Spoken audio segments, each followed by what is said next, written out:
I am Chloe Vance, 32 years old, and for 7 years I was the perfect, supportive wife to my unemployed husband, Darnell. When his father, Elijah, passed away, Darnell inherited $65 million. The first thing he did, he threw me out of our house. He smirked, tossed my suitcase onto the lawn, and said, "I don't need you anymore, worthless woman." He thought the celebration had started.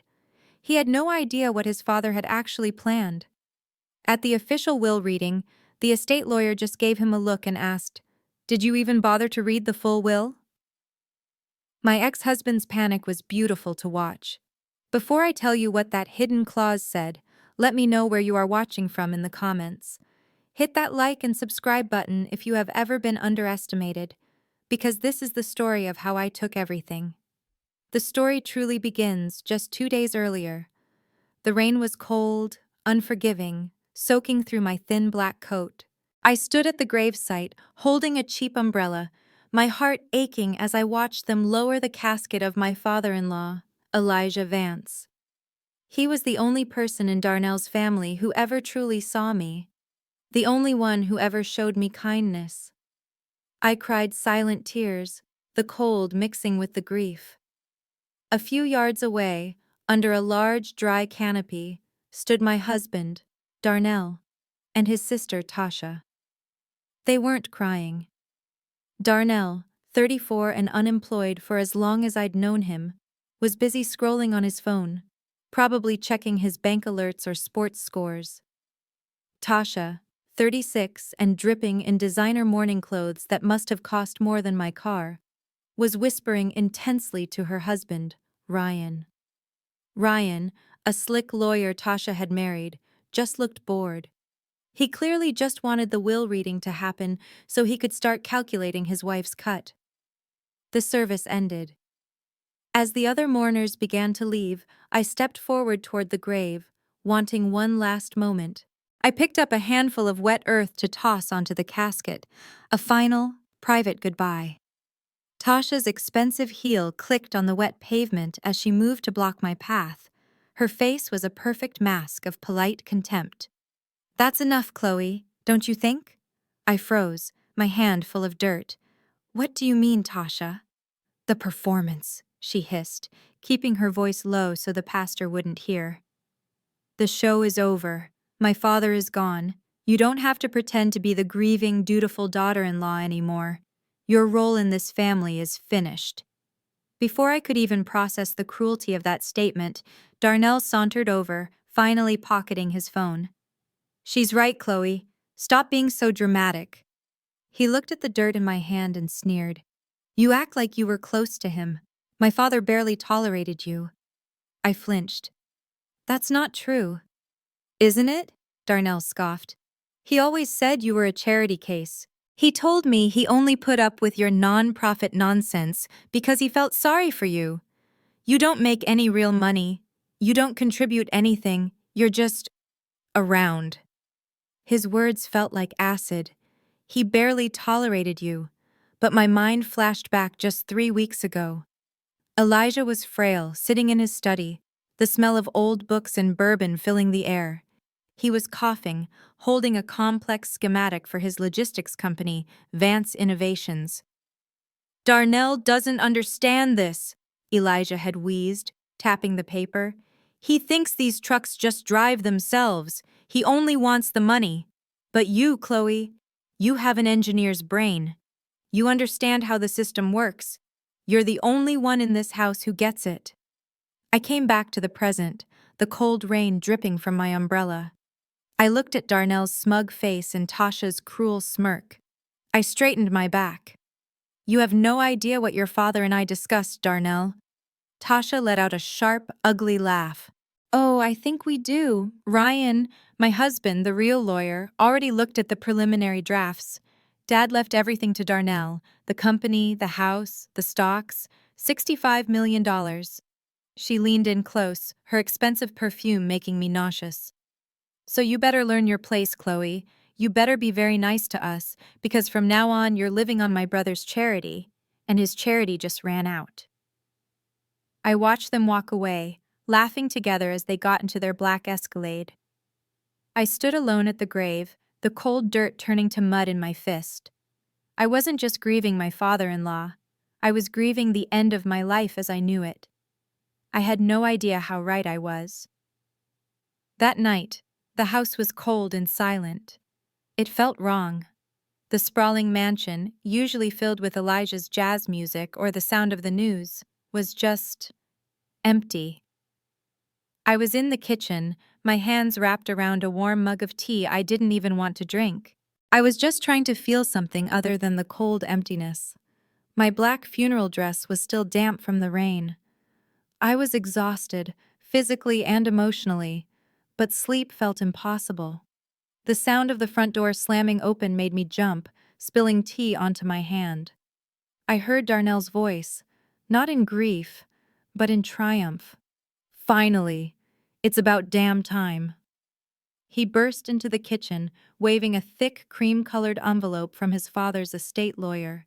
He wasn't wearing his suit anymore. He was in a silk robe, his eyes alive and frantic. "It's here, Chloe, the official confirmation. $65 million. He kissed the envelope. "The whole company, Vance Innovations, all the stocks, this house. It's all mine, all of it." My stomach turned. "Darnell," I said softly, my voice hoarse from crying. "Please, your father. He's not even gone a full day. I know you're hurting." He stopped and looked at me as if I'd just spoken a different language. Then he threw his head back and laughed. It was a loud, ugly sound that echoed horribly in the quiet house. "Hurting?" he shouted. "Hurting? I'm free. That's what I am." Before I could react, he stormed out of the kitchen and returned a moment later, dragging an empty suitcase from the hall closet. He hurled it at me. It struck my chest hard, knocking the breath from my lungs. "Pack your bags. Get out. Now." I stared at him, the empty suitcase at my feet. What? What are you talking about? Darnell, I don't understand." "What's not to understand?" he snarled, yanking open the refrigerator and pulling out a bottle of champagne. "My father is gone. The old man is finally gone. And that means I don't have to pretend anymore." "Pretend?" "Yes, pretend," he yelled, popping the cork. Champagne foamed onto the expensive tile floor. "Pretend to be a good son. Pretend to care about logistics and shipping routes. And pretend to be your husband. You think I ever wanted to marry you?" Each word was a physical blow. "But you said—" "I said what my father told me to say," he spat. "He wouldn't give me my allowance unless I settled down. 'Marry Chloe,' he'd say. 'She's sensible, she's stable, she'll be good for you.' You know what he meant, Chloe? He meant you were cheap. You were low maintenance. You had no family, no money, no standards. You were so desperate for a home that you'd put up with anything, and you did. For 7 years you did." I was shaking, my back pressed against the cold counter. He just died. How can you—" "Now he's dead and I'm rich," he bellowed, taking a long drink from the bottle. "I don't need a sensible wife anymore. I don't need some failed woman who left a perfectly good job in Chicago just to follow me around. I don't need a partner who wastes her time doing charity work for pennies instead of making real money. I don't need you, you worthless, useless woman." The kitchen door swung open again. Tasha walked in, followed by her husband, Ryan. They were both smiling. Tasha looked at the suitcase on the floor and then at me. "Still here, Chloe? I thought Darnell would have taken out the trash by now." Ryan stepped forward, holding a single sheet of paper. He had a smug, reptilian smile that I'd always hated. "Chloe," he said, his tone dripping with false professionalism, "I am acting as Darnell's personal attorney in this matter.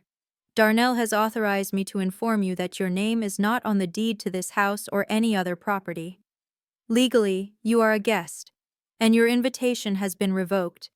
You have 24 hours to vacate the premises before we have you removed for trespassing." I looked from Ryan's cold face to Tasha's triumphant one, and finally to Darnell, who was wiping champagne from his chin. 7 years, I whispered, my throat tight. Darnell, I gave up my career in Chicago for you. I moved here. When your father got sick, for 6 months, I was the one who took him to his appointments. I was the one who held his hand. I was the one who managed his medication while you were out playing golf. Darnell's face darkened. He walked over to me until he was just inches from my face. I could smell the alcohol on his breath. Taking care of him was your job, you stupid cow. It's what you were good for. You were his nurse, but I don't need a nurse, and I don't need you. He turned his head and spat on the floor, the saliva landing just inches from my foot. Get out of my house. The lock on the front door clicked shut behind me with a sound of finality. It was midnight. The rain from the funeral had returned, turning from a drizzle into a cold, driving downpour. I stood on the sidewalk, the single suitcase Darnell had thrown at me feeling impossibly heavy. The wheels caught on a crack in the pavement as I started to walk, with no destination in mind. My phone felt like a lead brick in my trembling hand. I had nowhere to go. Darnell had isolated me over the years, skillfully painting my Chicago friends as bad influences until I'd lost touch. My life had become entirely about him and his family. But there was one person left. Jasmine, my best friend since college. She knew Darnell was difficult. She'd warned me about him. She would help.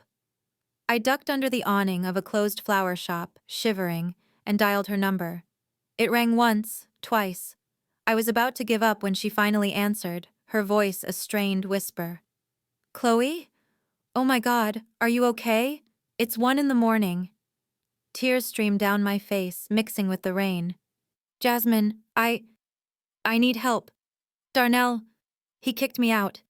Elijah passed away and Darnell inherited everything, and he threw me out of the house. I'm on the street. I have nowhere to go. Can I just come to your place? Just for tonight? There was a long, terrible silence on the other end of the line. All I could hear was her breathing and the faint sound of her husband Mark whispering in the background. Jasmine? I pleaded, my voice breaking. Chloe, she finally said, her voice sounding tight and strange. I can't. You can't come here. What? Why? Jasmine, please, I'm soaking wet. He called Mark, she interrupted, her voice dropping lower. Darnell. He called Mark about an hour ago. He said he just inherited $65 million, and he said if we helped you, if we so much as let you sleep on our couch, he would pull all of his new capital out of Mark's business. I couldn't breathe. Mark's new tech startup was his life. Darnell and Elijah had been early investors, but only on a small scale. He wouldn't, I whispered. He doesn't even know how. He doesn't have to, Jasmine was crying now. He just has to tell Ryan to do it. Chloe, $65 million? He could crush us. He could ruin Mark. He said he would make it his mission. Chloe, I am so sorry. I can't. We have kids. I have to go. The line went dead. She had hung up on me. The power Darnell now wielded was absolute. He wasn't just my abusive husband. He was an untouchable millionaire who could destroy lives with a single phone call. The betrayal from my best friend hurt almost as much as Darnell's. I was shivering violently now, my clothes plastered to my skin. I had one last option. One I hadn't used in months because the conversations were always so painful. I dialed my mother's number in Atlanta. She picked up on the 4th ring, her voice thick with sleep and annoyance. Chloe, what on earth is wrong now? Mom, I sobbed, unable to hold it back. Mom, Darnell kicked me out. Elijah died, and Darnell got all the money, and he threw me out. I'm on the street, I don't have any money. My friend won't take me in. Mom, I don't know what to do. My mother was silent for a moment. Then she sighed. It was a sound of deep, weary disappointment, a sound I had heard my entire life. I heard the news, Chloe. Tasha called me this evening. $65 million. Her voice wasn't sympathetic. It was impressed. Mom, he threw me out. He spat at me. And what did you do to provoke him? She snapped, suddenly wide awake. $65 million, Chloe. You had one job. One. To keep that man happy. I told you to be patient. I told you to be a good, supportive wife. But you always had to be so stubborn, didn't you? Always with your opinions and your non-profit work. Rich men don't like all that. They want a woman who is soft, who agrees. You ruined it, Chloe. You ruined everything. I couldn't believe what I was hearing. Mom, he was cheating on me. He told me I was worthless.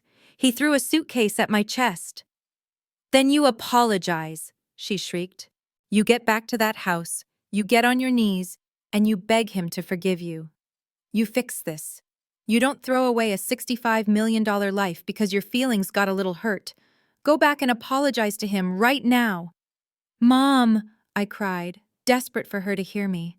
To just be a mother for 1 second. He was abusive, Mom. I don't want to hear it. She cut me off, her voice cold as ice. I am not going to be dragged into your drama. You made your bed, Chloe. You were too proud to be a proper wife, and now you've lost everything. Do not call me again until you fix this with your husband. The line went dead. I stared at my phone, the screen dark. My best friend. My own mother. Both of them had chosen Darnell. They had chosen the money. I sank down onto the wet, garbage-strewn sidewalk, pulling my single suitcase close. The rain hammered down, but I didn't feel it anymore. I was completely numb. Darnell was right. Tasha was right. My mother was right. I was alone. I had nothing. I was worthless. I must have walked for an hour. My feet were numb. The rain had finally eased, but the cold was deep in my bones. I was a ghost dragging a suitcase through the sleeping city. I had no one. My best friend, Jasmine, had chosen her husband's business.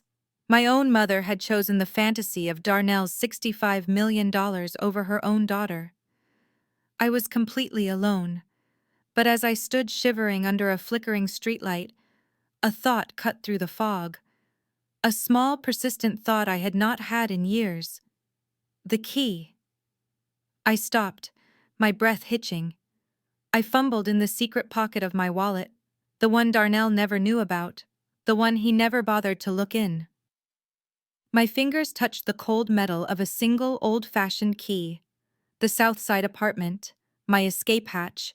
I had rented it 7 years ago, right after I moved from Chicago to marry Darnell. I used the last of my savings from my Chicago job to pay the deposit and the first 6 months. Darnell thought I was a fool. Why do you need that dump? He had asked. I told him it was a small studio for my non-profit work, a quiet place to write grant proposals. He bought the lie because he did not care. He did not care what I did, as long as it did not bother him. For 7 years, I had secretly paid the rent online, keeping this one small piece of my old life, just in case.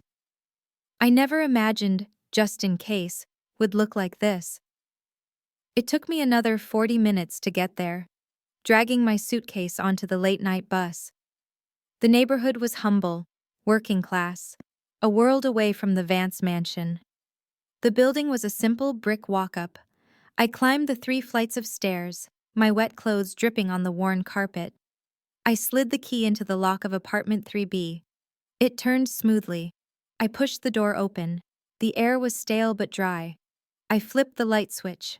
The room was sparse, almost empty. A small kitchenette, a narrow bathroom, a single futon, and a simple desk. I dropped my suitcase and walked over to the desk, my refuge. On it sat the only personal item in the room, a framed photograph. It was not a picture of me and Darnell. It was not a family photo from Christmas. It was a picture of me and Elijah, my father-in-law. We were at the Vance Innovations warehouse. We were both wearing hard hats and safety vests, smiling, leaning over a massive, complex piece of sorting machinery. We looked like partners. We looked happy. Staring at his kind face, a memory I had buried deep inside me came rushing back. It was about a year ago. Elijah had been coughing terribly, the cancer already taking its toll. He had called me into his home office, not the house, but his real office at the company. Darnell was in Miami with Tasha and Ryan, celebrating some pointless deal. Elijah was sitting behind his desk, looking at a stack of red-flagged invoices. "He lost it, Chloe," Elijah wheezed, his voice rough. "Darnell. He lost the entire $5 million Kensington contract because he forgot to file the shipping manifests. Just forgot." "Oh, Elijah, I'm so sorry." "Don't be sorry," he snapped. "Be better than him. He only wants the money, Chloe. He doesn't want the work. He doesn't understand the system." He looked at me, his eyes sharp. "But you do. I've seen you. I saw the proposal you wrote for that nonprofit of yours. The logistics plan was brilliant. Better than anything my own team has come up with." He pushed a binder across the desk. "I need help, Chloe. Real help. Darnell can't know. Tasha and that snake in the grass husband of hers can't know. I need someone to run the back end, the logistics, the actual work." I was stunned. But Darnell said you didn't." "Darnell says a lot of things. I need to know if I can trust you. Can I trust you to keep a secret? Can I trust you to save my company from my own idiot son?" I nodded slowly. "Yes, I can. I'll manage the logistics. No one has to know." Elijah grasped my hand, his grip surprisingly strong. "You have an engineer's brain, Chloe. You understand how things work. You should have been my son." I touched the glass of the photo, my fingers tracing Elijah's smiling face. For a whole year, I had been his secret COO. Just then, my phone buzzed, vibrating violently on the wooden desk. It made me jump. I looked at the screen. Darnell. My blood ran cold. He had never called me this much in 7 years. I let it ring, but he immediately called back. And again. Finally, I answered, putting it on speaker. "What?" I said, my voice flat. "There you are, you bitch!" he yelled. "I've been calling you, listen to me. The will reading is Friday, 10 a.m., Hayes Law Offices, you have to be there." "Why?" I asked. "So you can spit on me again? So Tasha can call me a charity case?" "Because," he snarled, his voice full of frustrated entitlement, "Ryan says you have to be there to sign the papers, something about spousal rights to the house. You have to sign them so I can sell it. So you be there, don't be late, and don't wear that pathetic funeral dress. Try to look like you're worth something for once." He hung up. I stood there in the silent apartment, the dial tone buzzing. He needed me. He needed my signature to get his money. A slow smile spread across my face. "Oh, Darnell," I whispered to the empty room. "You have no idea what you've just done." I slept for maybe 3 hours. When the alarm on my phone buzzed at 6 a.m. on Friday morning, I did not hit snooze. I sat up on the narrow futon. The small studio apartment was cold, but I felt a strange, icy calm. The fear and desperation from the night before had burned away, leaving something hard and sharp in their place. Darnell wanted me at the lawyer's office at 10 a.m. He wanted me to sign away my rights. He thought I was beaten. He thought I was broken. He was about to find out just how wrong he was. I showered in the tiny bathroom. The water pressure was weak, but at least it was hot. I looked at my reflection in the small, cracked mirror. The woman staring back looked exhausted. There were dark circles under her eyes, and my face was pale. But my eyes were not defeated. I opened the small closet where I kept a few changes of clothes. Darnell and Tasha always mocked my wardrobe. I did not spend thousands on designer labels. I worked for a non-profit. My money went to my secret rent and necessities. But I had one good suit. It was a simple charcoal gray pantsuit. It was not flashy, but it was perfectly tailored. It was the suit I wore when I met with major donors for the charity, the suit I wore when I needed to be taken seriously. It was my armor. I did my makeup carefully, not to look beautiful, but to look professional, covering the dark circles. I pulled my hair back into a tight, severe bun. No weakness, no vulnerability. Today was not about grief or betrayal. Today was about business. Elijah's business. I drank a black coffee standing by the window, watching the city wake up. I did not check my phone. I knew it would be empty. No apologies from Darnell, no supportive texts from my mother or Jasmine. It did not matter. They had all made their choice. Now, I was making mine. At 9:15 a.m., I grabbed my simple leather briefcase, the one Darnell always called my little school bag, and walked out the door. I took the bus downtown. I did not take a taxi or an Uber. I wanted to stay grounded, to remember who I was. I walked into the lobby of the skyscraper that housed Hayes Law offices at exactly 9:45 a.m.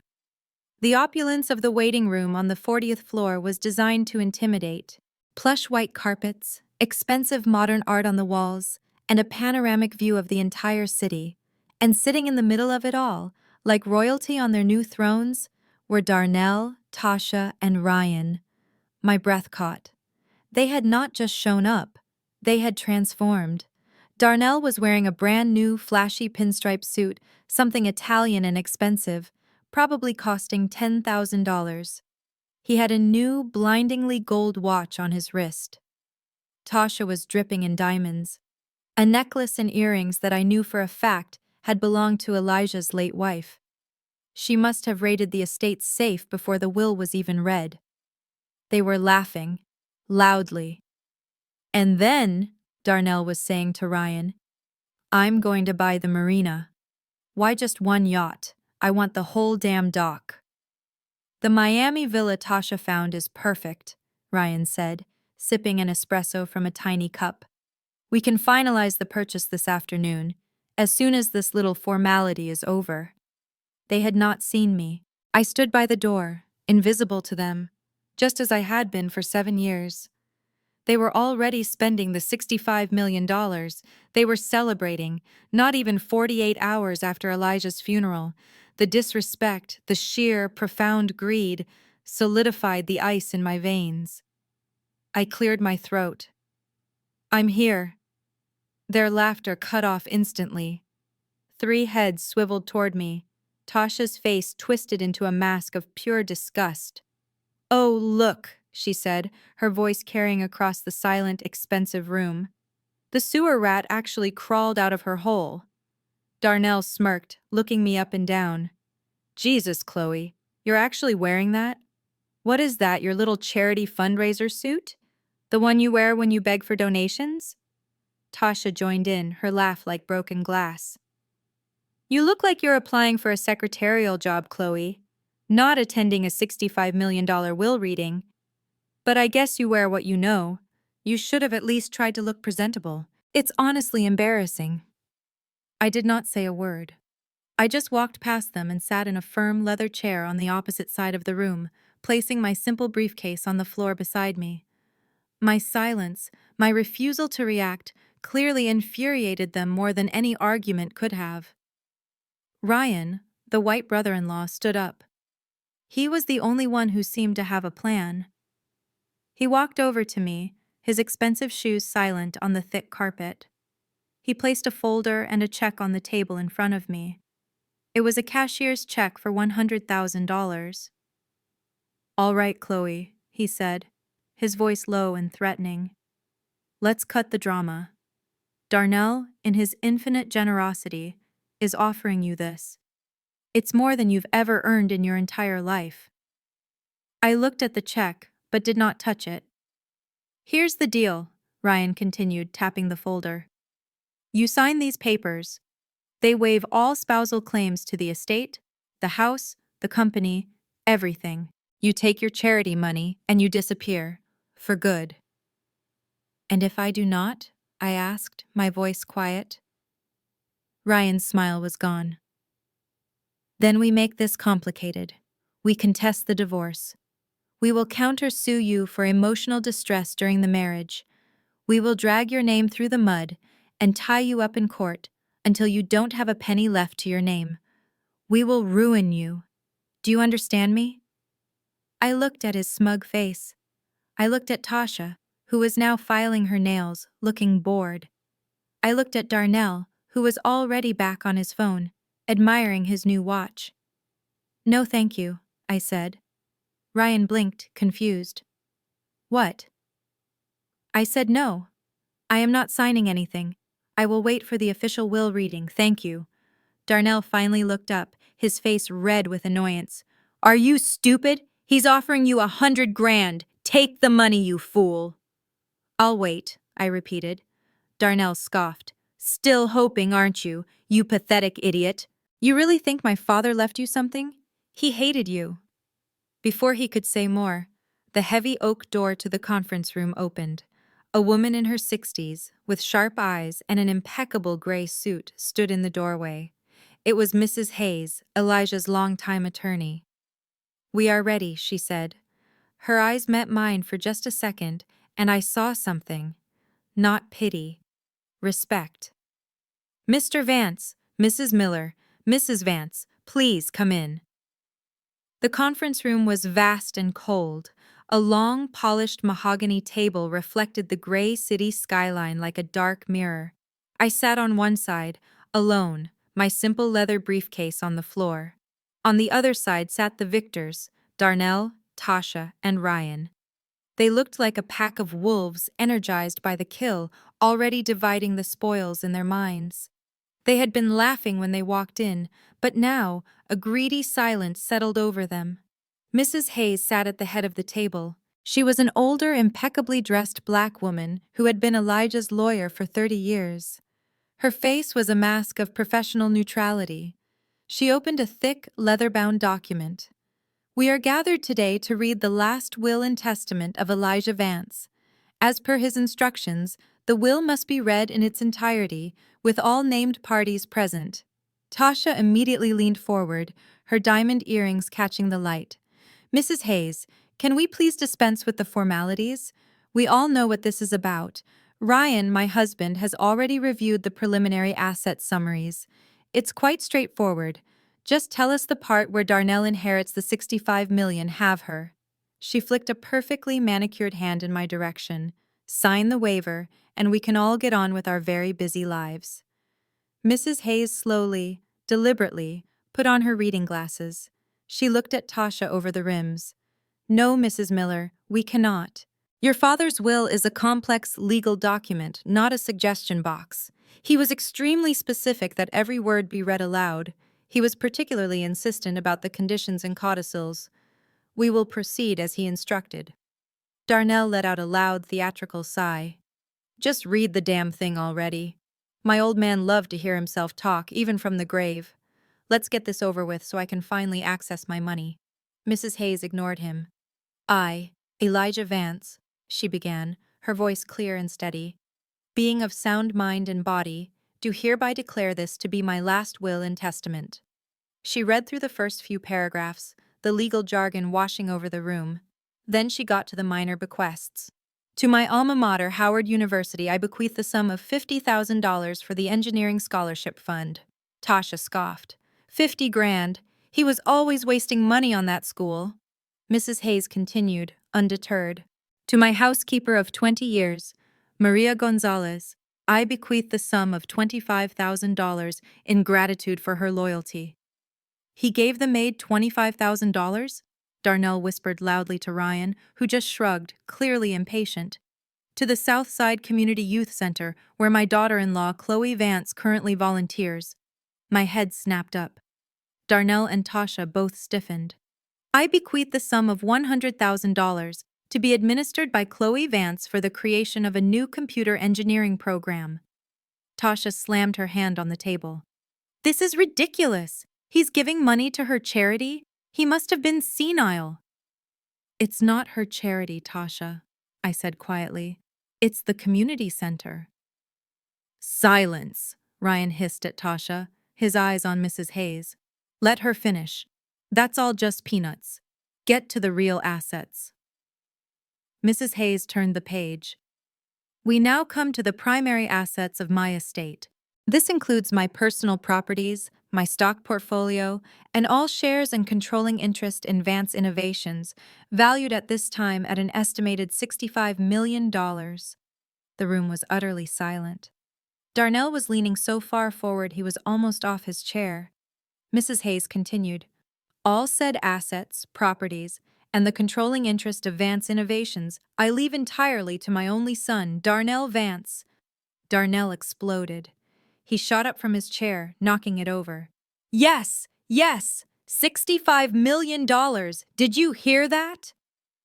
He ran around the table, his face red with triumph, and stopped right in front of me. He pointed a shaking finger in my face. In your face, Chloe. In your worthless, ugly face. $65 million. And what do you get? Nothing. You get thrown out on the street. I told you. I told you my father hated you. He knew you were a worthless, gold-digging whore. And now I'm rich. I'm rich. And you are nothing. Tasha and Ryan were clapping, Tasha letting out a shrill whoo of celebration. Darnell was panting, his eyes wild, reveling in his victory and my humiliation. I just stared at him. I did not cry. I did not move. In the middle of Darnell's victory dance, Mrs. Hayes cleared her throat. Her voice cut through the air like a razor. With one condition. Darnell froze, his arm still pointed at me. The smile on Tasha's face wavered. Ryan stopped clapping. What? Darnell said, his voice dropping. What did you say? Mrs. Hayes looked up from the document, her eyes locking onto Darnell's with a look of pure ice. I said, with one condition. It's the very next line, Darnell. Did you bother to read the full copy of the will I sent you? Or were you too busy picking out your new yacht? Darnell's triumphant roar died in his throat. His face, just moments ago flushed with victory, went pale. Condition? What condition? There's no condition. He lunged across the table and snatched the bound will from in front of Mrs. Hayes. His hands, clumsy with panic, fumbled with the pages. Where? Show me. There's nothing in here about a condition. Ryan, his lawyer husband, looked equally stunned. He grabbed his own copy, his eyes scanning the pages frantically. I just glanced at the preliminary notes, Darnell, Ryan stammered, his slick confidence gone. I assumed the conditional clauses were standard boilerplate. Language about not contesting the will, things like that. You assumed? Tasha shrieked at her husband. You're a lawyer! What the hell did we pay you for? Everyone, please, Mrs. Hayes said, her voice cutting through their rising panic. She calmly took the will back from Darnell. If you had read past the first sentence of Article 4, Mr. Vance, you would know the condition. Allow me to read it for you. She cleared her throat, her eyes fixed on Darnell. Darnell Vance shall inherit my full estate, including Vance Innovations, on the condition that, within 12 months from the date of my passing, he must personally oversee the company's operations and achieve a documented 10% profit growth compared to the previous fiscal year. A wave of relief washed over Darnell's face. He let out a shaky laugh. That's it? 10%? Is that all the old man had? He looked at Tasha. I can do 10% in my sleep. Tasha laughed too, her confidence returning. Of course you can, honey. That's nothing. We'll just fire half the dead weight on the payroll. That'll boost the profit margin overnight. Elijah was always too soft. Ryan nodded, recomposing himself. Exactly. It's a performance metric. We can easily manage that. It's symbolic. I watched them, this trio of hyenas, already planning how to gut the company Elijah had spent his life building. I knew something they didn't. I knew Elijah had spent the last year acquiring 2 smaller, failing logistics companies. He had done it to save jobs, but it meant the company was currently operating at a loss. Achieving a 10% profit wasn't just difficult, it was impossible for someone like Darnell. It was a trap. Mrs. Hayes waited patiently for their self-congratulations to die down. When they finally settled, she continued, "And," she said, her voice dropping just slightly, "the will continues." Darnell rolled his eyes. "Oh God, there's more?" "Yes. And if my son, Darnell Vance, fails to meet this 10% growth objective, or if he attempts to sell any part of Vance Innovations, or if he is removed from his leadership role by the board of directors for any reason, including negligence. Tasha leaned forward, her eyes narrowing. Or what? What happens then? Mrs. Hayes turned the page. Then, in that event, the entire $65 million estate, including all shares of Vance Innovations, all real estate holdings, and all liquid assets, shall immediately and irrevocably be transferred in full. To who? Tasha demanded. To me? It transfers to me, right? Or to Ryan? Darnell looked around the room, his eyes wide and frantic, like a cornered animal. Who? Who does it go to? Mrs. Hayes's gaze lifted slowly from the will. She did not look at Darnell, or Tasha, or Ryan.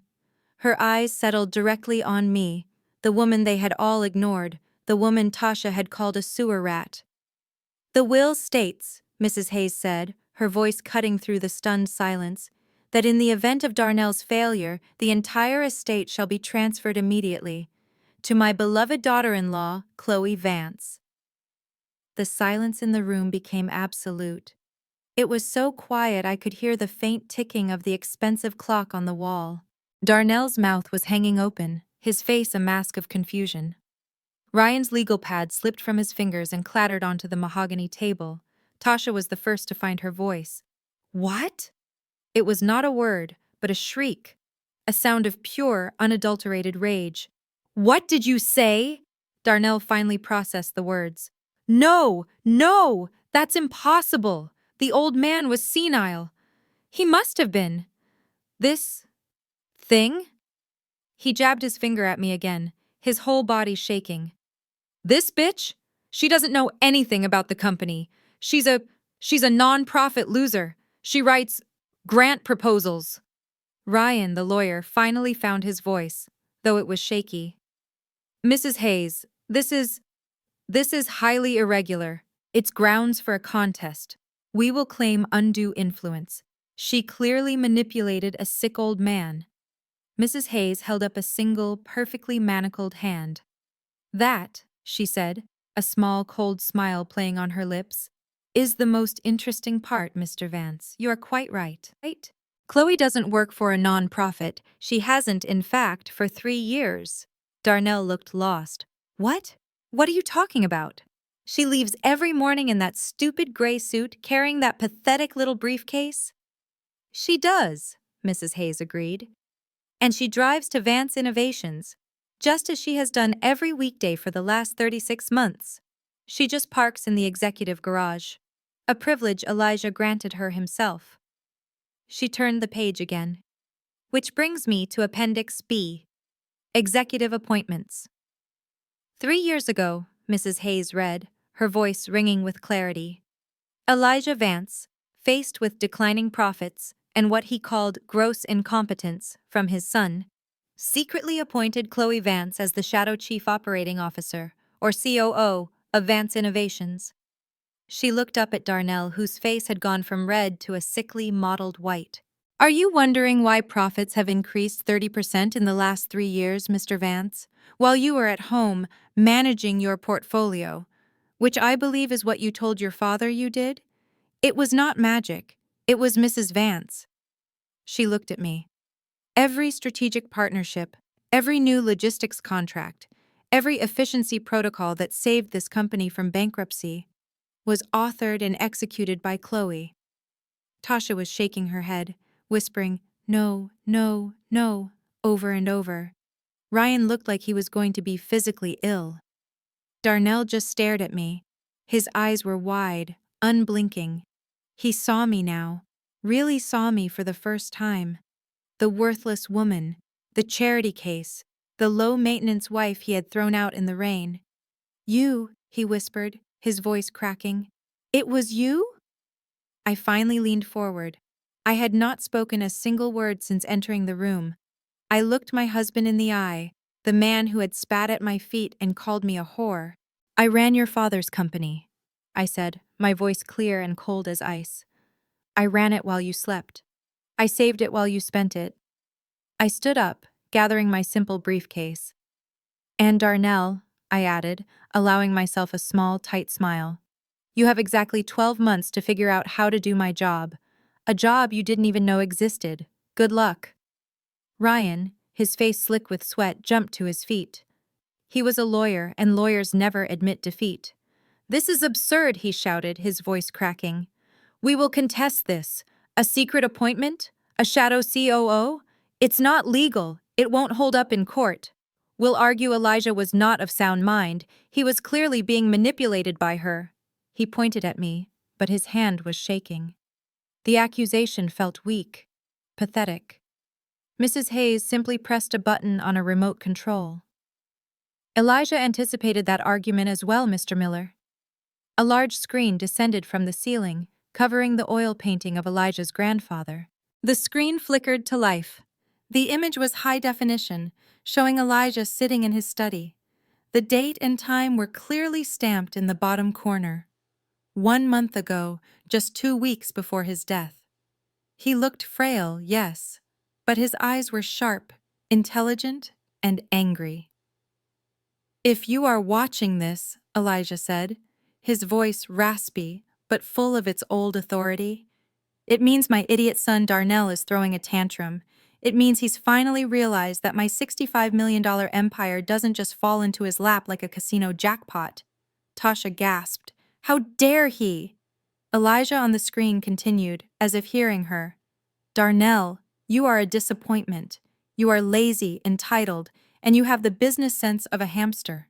This company," he slammed his fist on the desk, "is my life's work. I built it from nothing. I cannot leave it to someone who would bankrupt it in 6 months to buy a faster car or a bigger boat."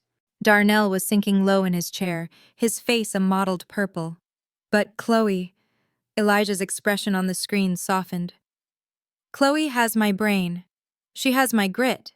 For 3 years, while my own son was complaining that his allowance wasn't big enough, Chloe Vance has been secretly running the day-to-day operations of this company. She has been my COO in all but name." He looked directly into the camera, and it felt like he was looking right at me. "That 30% profit increase we showed last year, that wasn't me, that was Chloe. The new logistics software that saved us $12 million? That was Chloe's idea. She saved this company while you," he pointed, as if at Darnell, "were trying to bleed it dry." Tasha and Ryan were speechless. Darnell looked like he was going to vomit. "So I created this test," Elijah continued, a cold smile touching his lips. "This 10% profit challenge. It's a trap, Darnell. A trap I know you are too stupid and too arrogant to avoid. You can't achieve 10% profit because, as Chloe knows, I just leveraged the company to acquire 2 smaller firms. We are positioned for massive growth next year. But this year we are operating at a planned loss. A loss you would have seen if you'd ever bothered to read a balance sheet." He leaned back, looking tired but satisfied. "You will fail the test, and when you do, the entire estate legally transfers to Chloe. It is the only way I could protect my legacy from my own blood. It is the only way to ensure the company goes to the one person who actually earned it." The video ended. Mrs. Hayes turned the screen off. The silence in the room was deafening.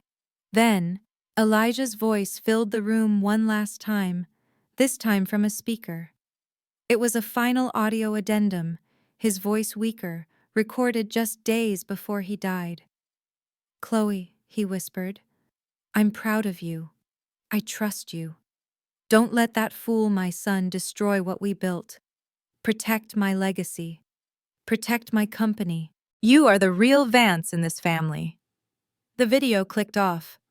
The giant screen went black, plunging the conference room back into a heavy, oppressive silence. Darnell was still staring at the blank screen, his mouth slightly open. He wasn't just beaten, he was humiliated. Publicly, meticulously. By his own father, from the grave. The $65 million wasn't just gone. It had been a phantom, a carrot dangled in front of him just long enough for him to prove his own incompetence. His father's last act on earth was to call him a lazy, stupid, entitled fool, and to do it on camera. Tasha was frozen. Her perfectly made-up face was a mask of chalky white.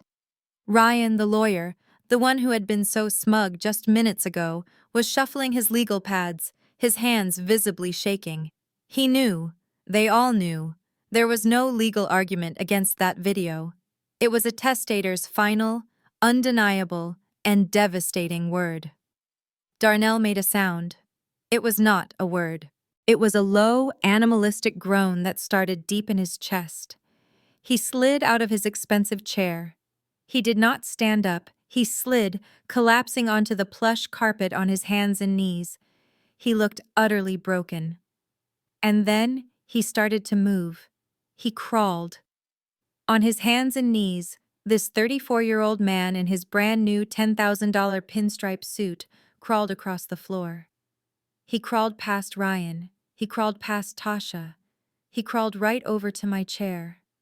"Chloe," he whimpered. His voice was thick. He grabbed the hem of my simple gray pantsuit. "Chloe, baby, please." I looked down at the top of his head. This was the man who had spat at my feet 2 nights ago. This was the man who had called me a worthless, useless woman. "Chloe, you know I love you, right?" he sobbed, his shoulders shaking. "Baby, please. You have to tell them it's not true. You have to help me." "It's all on video, Darnell," I said, my voice flat, devoid of any emotion. "It was a test," he shouted, his voice cracking with hysteria. "It was just a test. I was testing you, baby, to see if you really loved me. When I threw you out, when I said those things, I didn't mean it. I was just seeing if you would fight for me. And you did. You fought. You're so smart, Chloe. You won. You won the test." He was completely unhinged, trying to rewrite 3 days of unimaginable cruelty as some sort of twisted romantic game. He clutched my leg, his cheek pressing against my knee. "We're still married, Chloe," he pleaded, his voice desperate. That means it's our money. It's ours. We're a team. I'll split it with you. 50-50. I swear to God."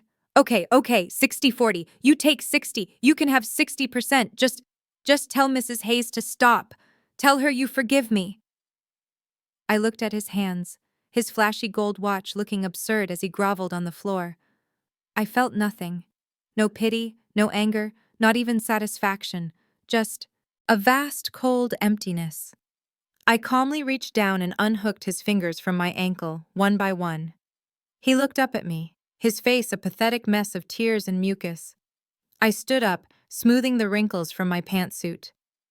"Darnell," I said, my voice quiet and clear in the silent room. "You were right about one thing." "I was?" he asked, a tiny, desperate flicker of hope in his wet eyes. "Yes, the other night, when you threw me out of the house. You said you didn't need a worthless, useless wife. You said you didn't need me." I paused, letting the words hang in the air. "You were absolutely right. And I don't need you.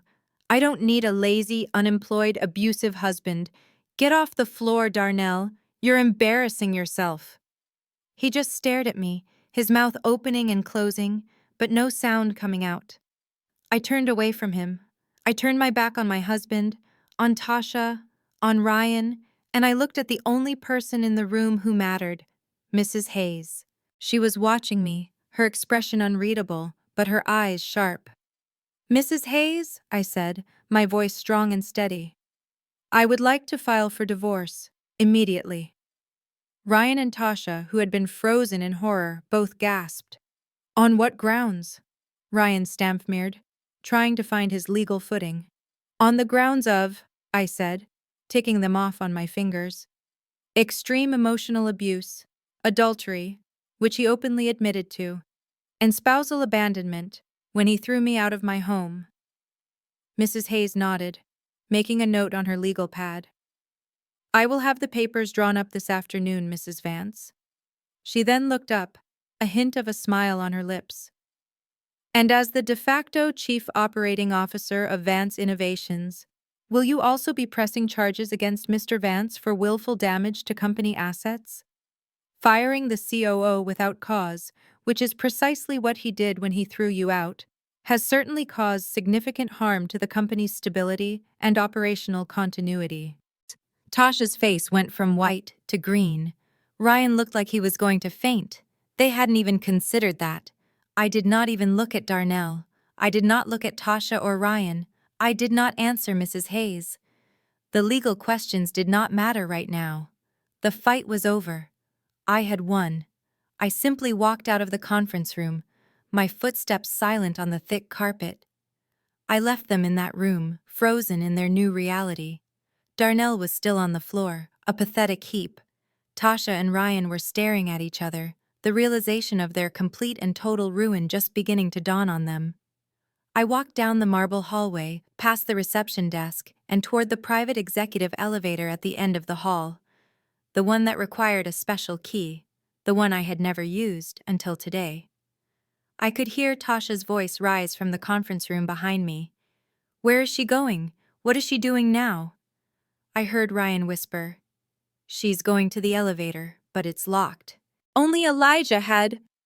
As I reached the elevator, I heard Mrs. Hayes's voice, clear and precise, cutting through their confusion.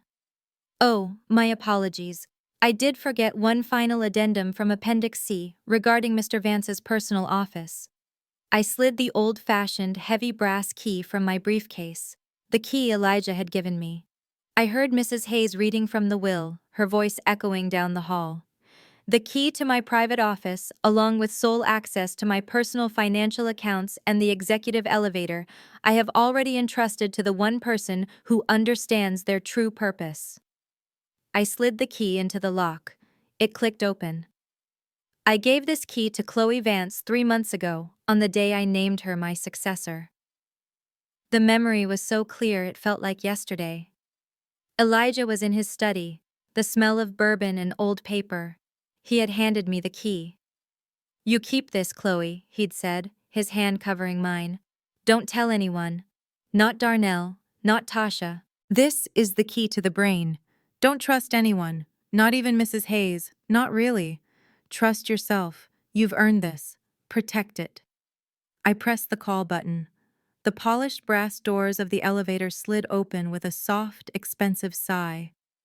"I gave it to Chloe," I heard Mrs. Hayes continue, "because Vance Innovations is more than a company. It is a legacy, and that legacy is now hers to protect." That was when Darnell finally understood. He understood the key. He understood the private elevator. He understood that I wasn't just in line to get the company if he failed. He understood that I already had it. I already had everything. "No!" His scream was primal, a sound of pure animalistic rage. I heard him scrambling to his feet, chairs crashing to the floor in the conference room. "No, that's mine, my office, my money!" I stepped into the elevator. I heard him running, his expensive new shoes slipping on the marble. "Chloe, stop! You can't! That's my father's office!"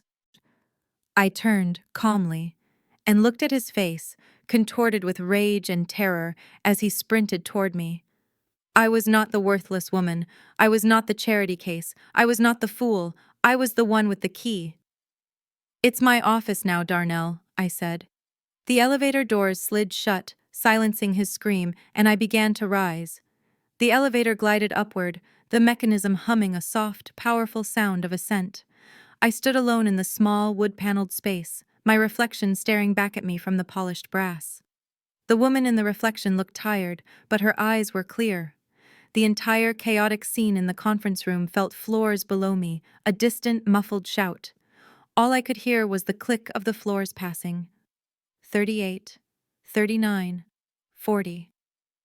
The doors opened with a whisper onto the penthouse level. The CEO's office. It was not just an office. It was a sprawling suite. Sunlight streamed through floor-to-ceiling windows, revealing a breathtaking panorama of the city. For a moment, I just stood there. This was Elijah's sanctuary, the brain he'd spoken of. It smelled faintly of old books and the leather of the enormous, empty desk that faced the view. I was not alone. Standing near the desk were 2 people, Marcus Thorne, the chief financial officer, and Cynthia Bell, the head of human resources. They were both in their late 50s, seasoned veterans who had worked with Elijah for decades.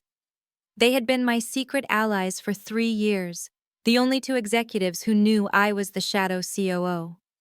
They had been the ones feeding me the real data, bypassing Darnell's incompetence.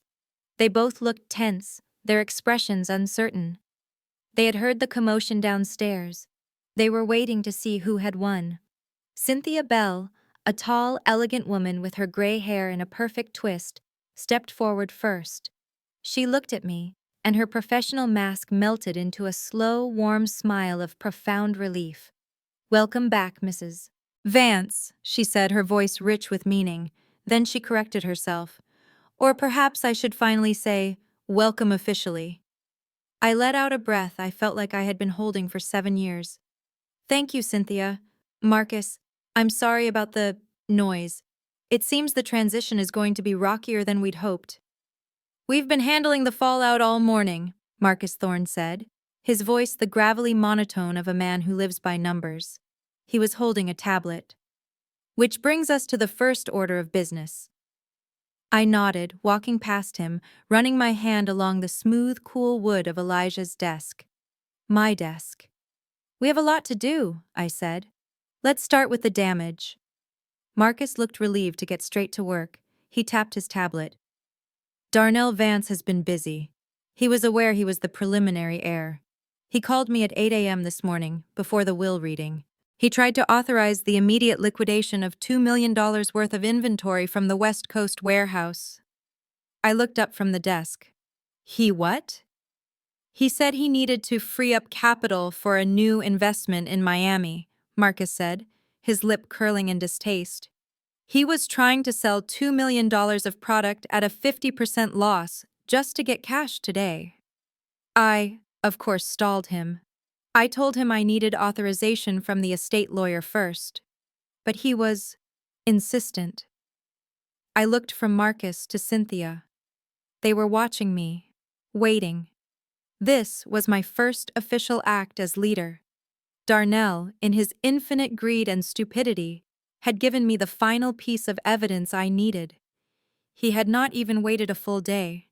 I smiled, a cold, tight smile. "Wonderful," I said. "He just violated the will." I walked over to the speakerphone on the desk. "Mrs. Hayes, are you still with us?"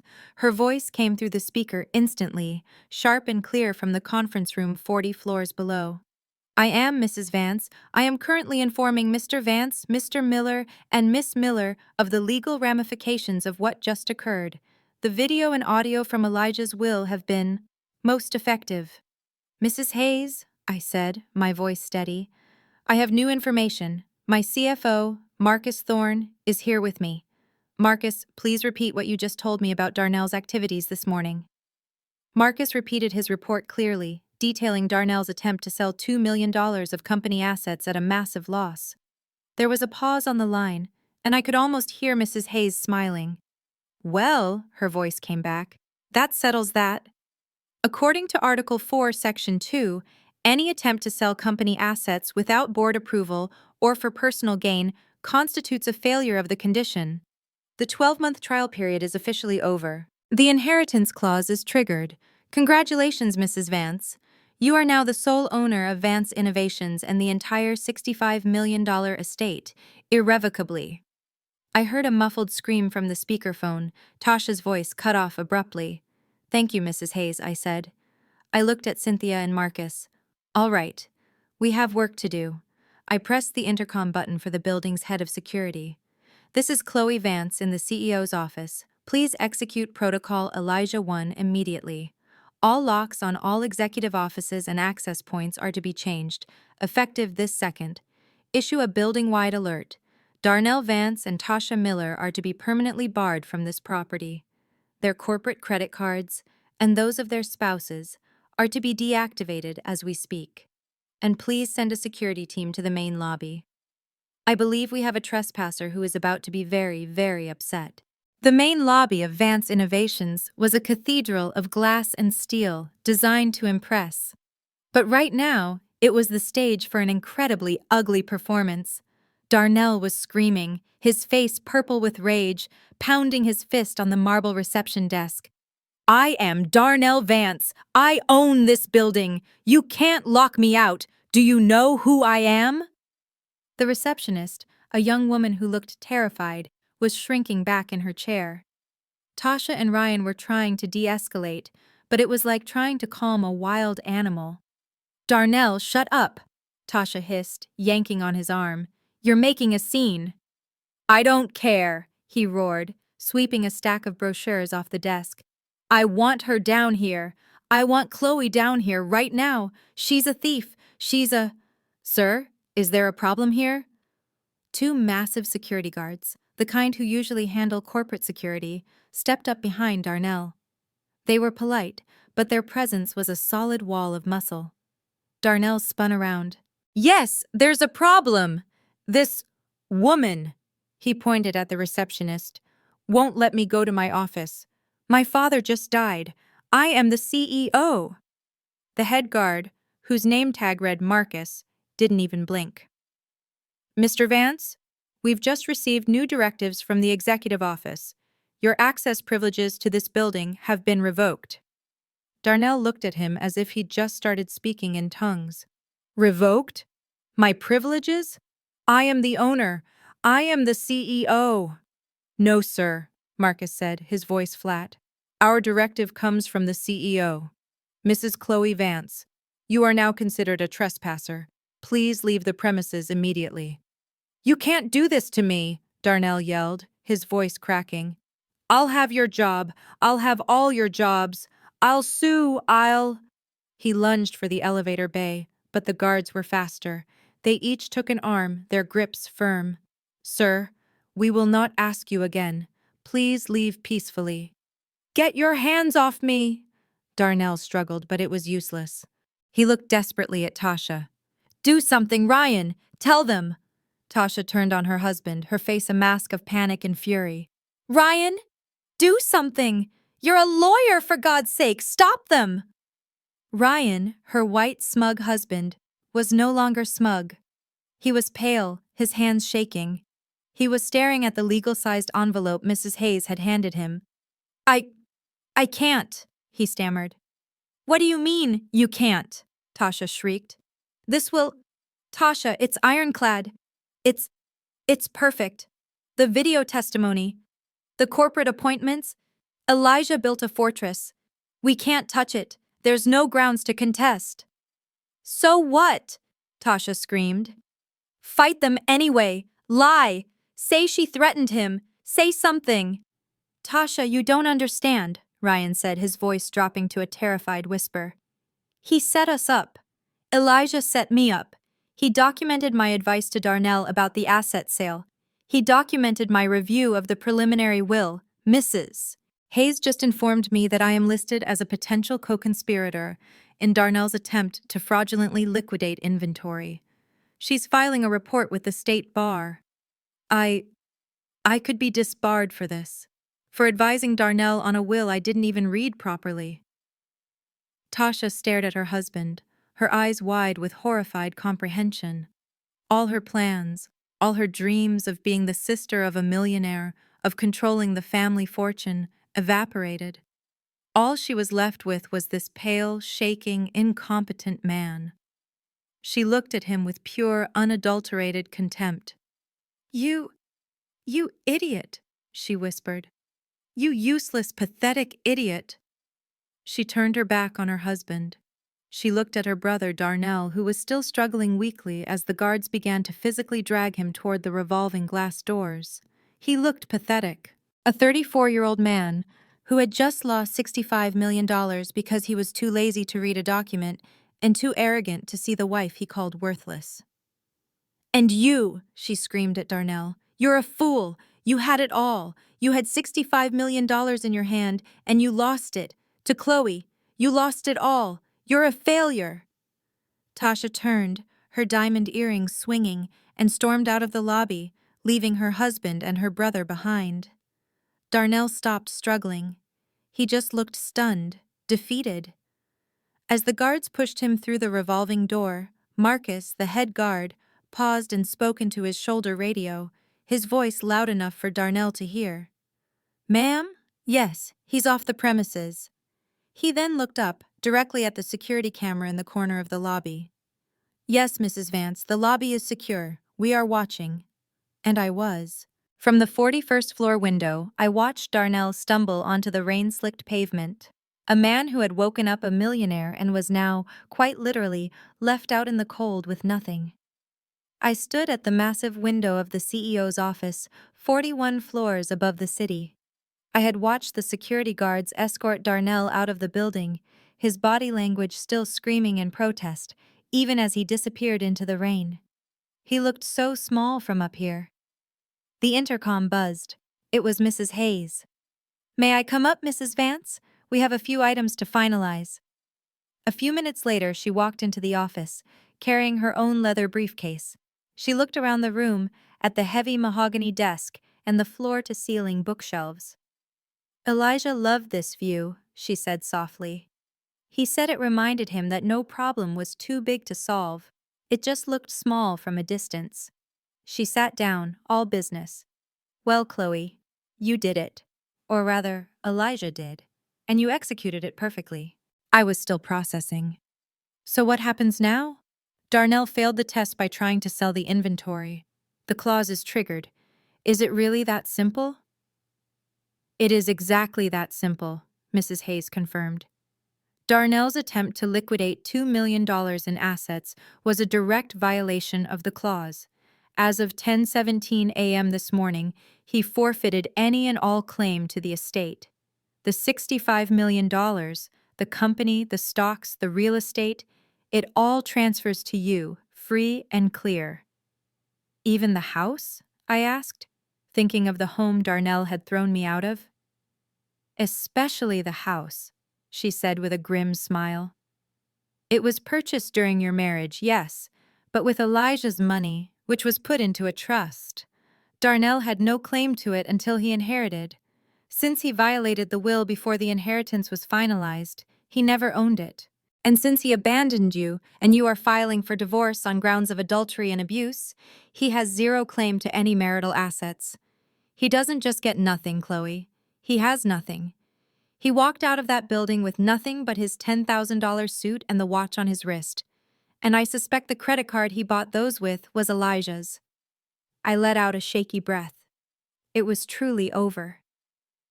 Just as I was about to thank Mrs. Hayes, the private line on the CEO's desk rang. A line I did not even know existed. Mrs. Hayes gestured to it. "That would be Elijah's personal line. Only family has this number." My stomach clenched. I pressed the speakerphone button. "Hello?"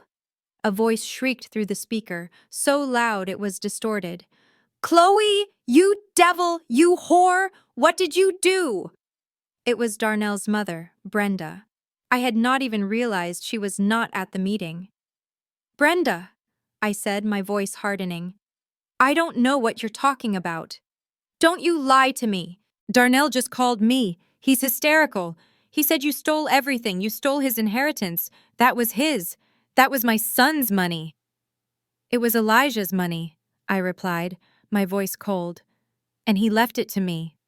"Because you seduced him!" she screamed. Tasha must have called her, fed her that lie. "Tasha told me, you were sleeping with my husband, weren't you? You played the innocent little wife, all while you were sleeping with a dying old man to get his money. You are a sick, disgusting, evil—" "No," I said. The word was sharp, final. It cut through her tirade and left a ringing silence. "What?" she stammered. "No," I repeated, standing up and walking to the window, looking down at the city I now owned a piece of. "I didn't seduce Elijah. I didn't have to. I worked for him." "You... what? You're a charity writer." "I am the chief operating officer of this company," I said, the words feeling right for the first time. "I have been for 3 years. While your son was at home, spending his father's money, sleeping until noon, and cheating on his wife, I was here. I was working. I was running the logistics. I was designing the software. I was saving the contracts Darnell lost. Elijah didn't give me this company because I seduced him. He gave it to me because your son was too lazy, too stupid, and too arrogant to do the one thing he was born to do: work. There was a choked sound on the other end of the line. Elijah paid me for my work, I continued. He paid me with his trust, and now he's paid me with his legacy. I have a $65 million company to run, Brenda. I don't have time for this. I pressed the button, ending the call, cutting off her sputtering protests. The silence in the office was absolute. Mrs. Hayes was watching me with an expression of deep admiration. Elijah was right about you, she said. You do have his grit. I nodded, then turned to the door. Cynthia Bell, Elijah's longtime executive assistant, was standing there, her hands clasped, a tentative look on her face. She had heard everything. Mrs. Vance? She asked. Cynthia, I said, walking to the desk. My desk. Please call an all-hands meeting for 2 p.m. this afternoon, in the main atrium. Cynthia looked surprised. All hands? Ma'am, the staff is confused. They're worried about the future. I know, I said. That's why they need to hear from their new boss. 6 months later, the main conference room at Vance Innovations was unrecognizable. The dark, heavy mahogany table was gone, replaced by a sleek, modern glass one. The walls were covered in whiteboards, filled with flowcharts and project timelines. I stood at the head of the room, now 33, dressed in a sharp navy blue dress, my natural hair styled in a confident afro. The room was packed with my executive team, investors, and tech journalists. I was launching our new proprietary logistics platform, Elijah's Eye, a predictive AI I had been developing with my father-in-law before he passed. Elijah's Eye doesn't just track shipments, I explained, my voice echoing with an authority I had earned. It anticipates global supply chain disruptions before they happen. It reroutes freight, optimizes fuel consumption, and saves our clients millions. The room was captivated. I was no longer the shadow COO. I was the CEO. And the company, under my undisputed leadership, had seen a 40% growth in just 2 quarters. I was confident, I was in command, and I was respected. This was my legacy now. Later that afternoon, back in my office, an email arrived from Mrs. Hayes. It was not a legal document, but a personal update. I sipped my coffee as I read. Dear Chloe, it began. I thought you might appreciate an update on the other Vances. My lips curved in a small smile. The email was concise. Darnell had tried to sue me, Tasha, and even Ryan, claiming a grand conspiracy. The judge had thrown the case out in less than an hour, citing the video Will and Darnell's own fraudulent actions. He was now officially unemployable, blacklisted in the business community. The last Mrs. Hayes had heard, he was living in Tasha's guest room, completely dependent on her.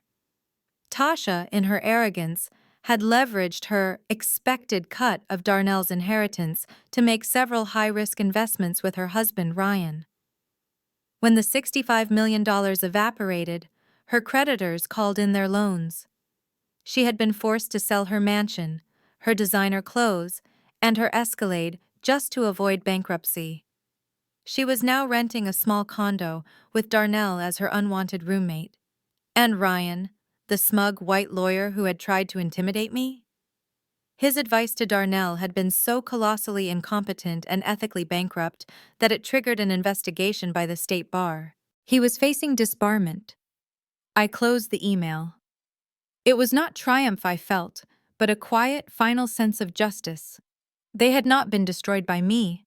They had been destroyed by their own greed and arrogance. I turned back to my desk, to the stack of files that truly mattered.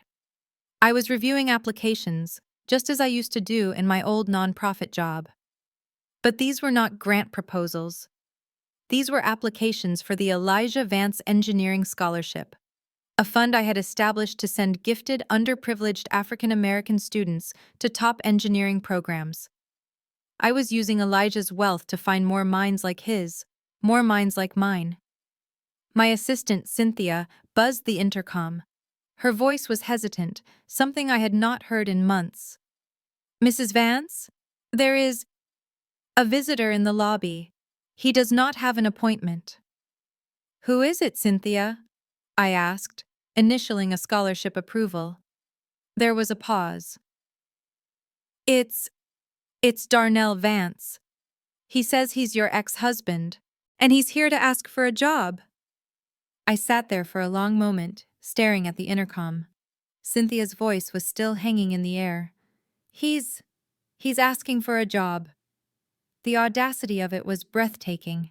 After everything, after throwing me out, after the humiliation, after trying to steal my inheritance, he now believed he could come back and ask me for a job.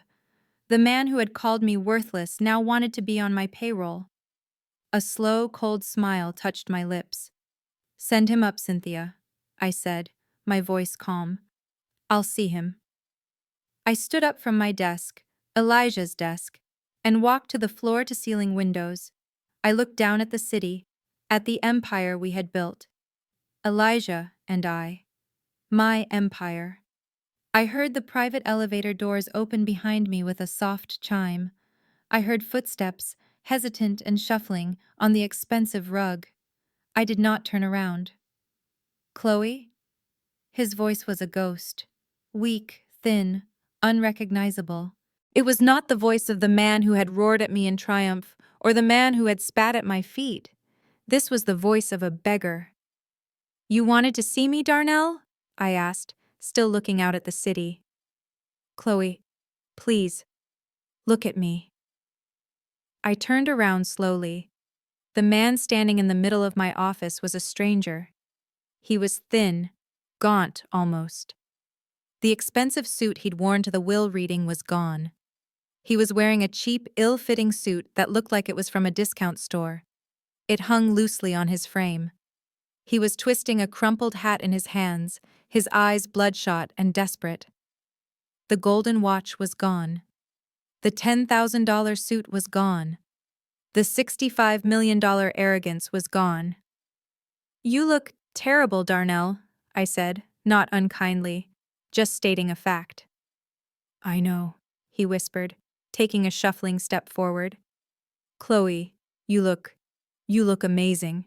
The power suits you." "It's not power, Darnell," I said. "It's work." I know," he stammered. "I know I messed up. I know I was a fool. The biggest fool in the world. Tasha, she's barely speaking to me. Ryan lost his license. My mother, she blames me for everything. I'm living in a one-room apartment, Chloe. I can't find work.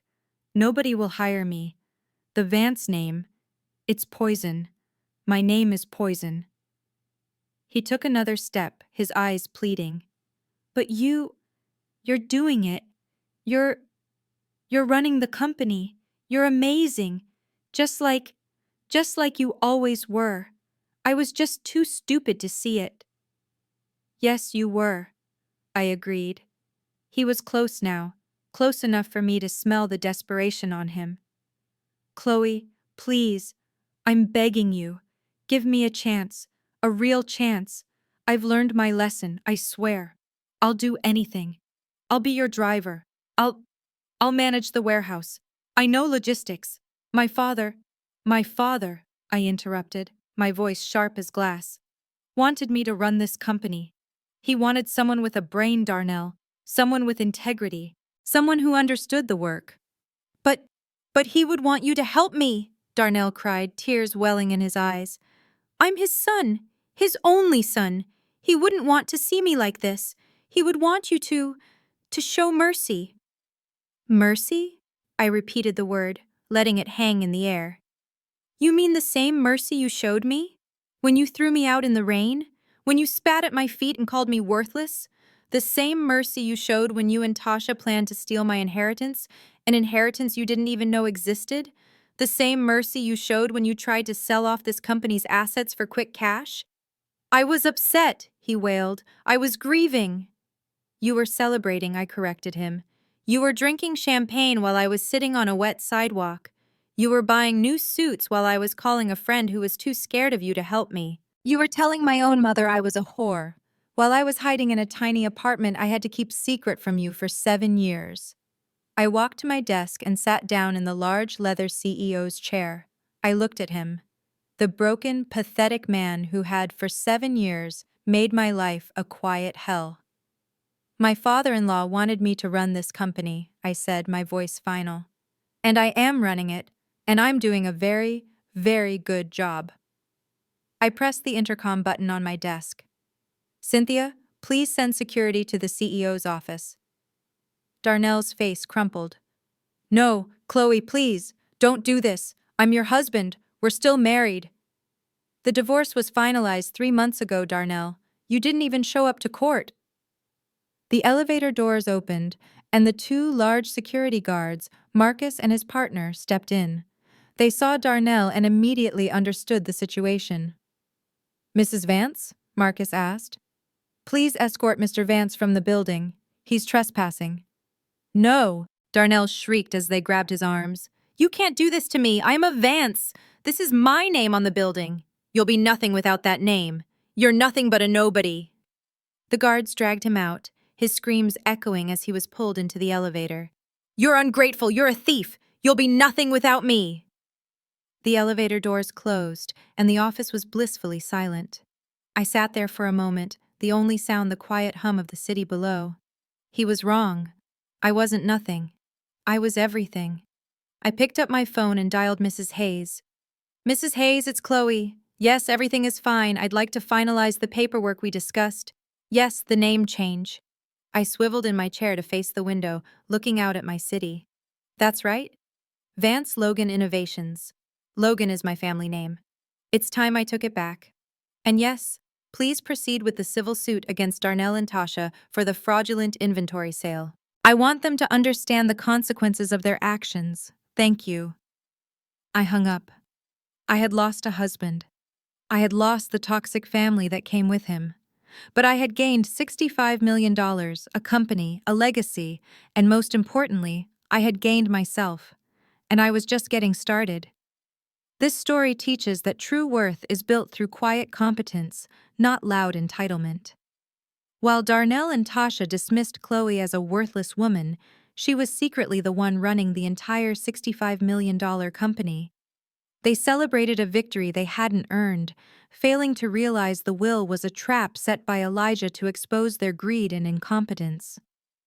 Darnell's arrogance in firing his useless wife, the company's actual COO, was the very act that cost him everything. The ultimate payoff wasn't just Chloe inheriting wealth, it was proving she was the only one who had ever truly earned it. What do you think Darnell's face looked like when he realized Chloe was the real boss? Let me know in the comments, and subscribe for more stories of ultimate justice.